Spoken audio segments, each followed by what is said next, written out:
I have a surprise for you. A prison officer in prison.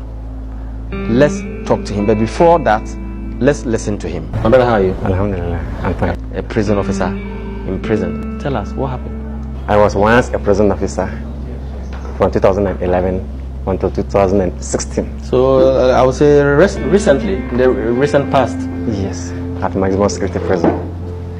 That I had the unfortunate incident on the 5th of August 2016 at around 7:38 a.m. in the morning. I initially went to Ankafo Psychiatric Hospital with a pulse issue, Coco. Yes, please. So there was a doctor who gave me medicine that I was taking it. He said I should come back when I see any changes. So I took the medicine for almost 7-8 months. The thing stopped, but after some time it was coming again.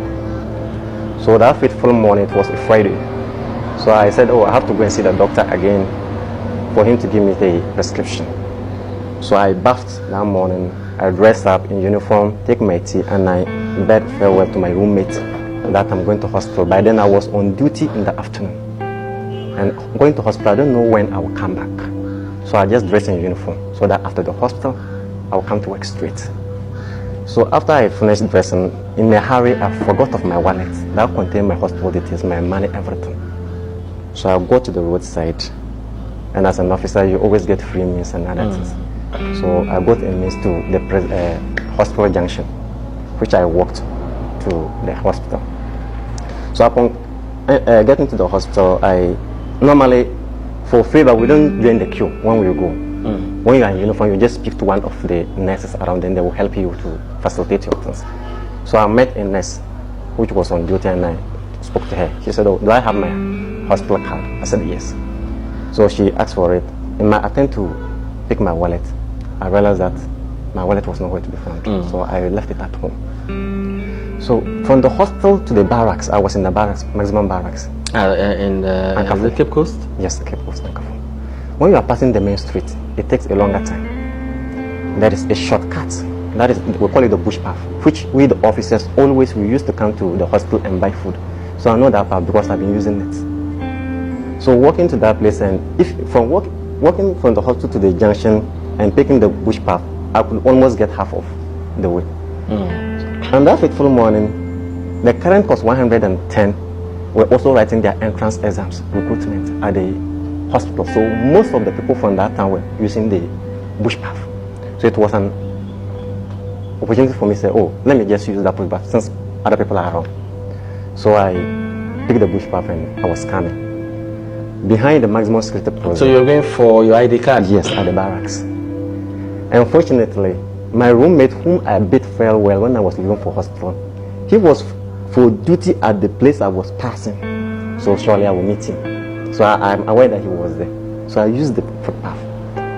When I got to the premises of the president, just behind, it's like they stood far away, but he can see me.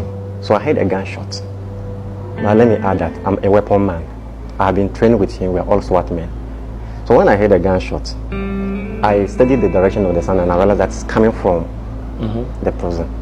So the gunshot is coming from the prison? Yes, the prison direction. So what came into your mind? Because you hardly hear gunshots coming from sometimes prison. We fire maybe, but not in the morning.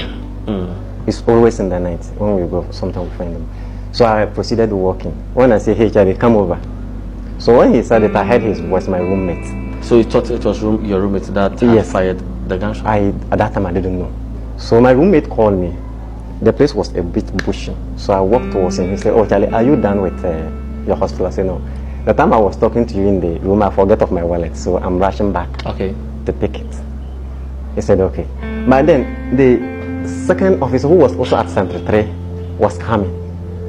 And I'm the type, I hardly play with people.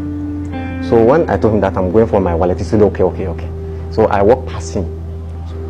Then I met the guy, he kept his weapon, but then they were holding guns, G3 rifle. They were holding, he kept it in the right hand and he's pushing me. I told myself, Charlie, this guy, don't play with you. Why? He asked, why do I come and do that? So I was shocked. Why did you come and do that?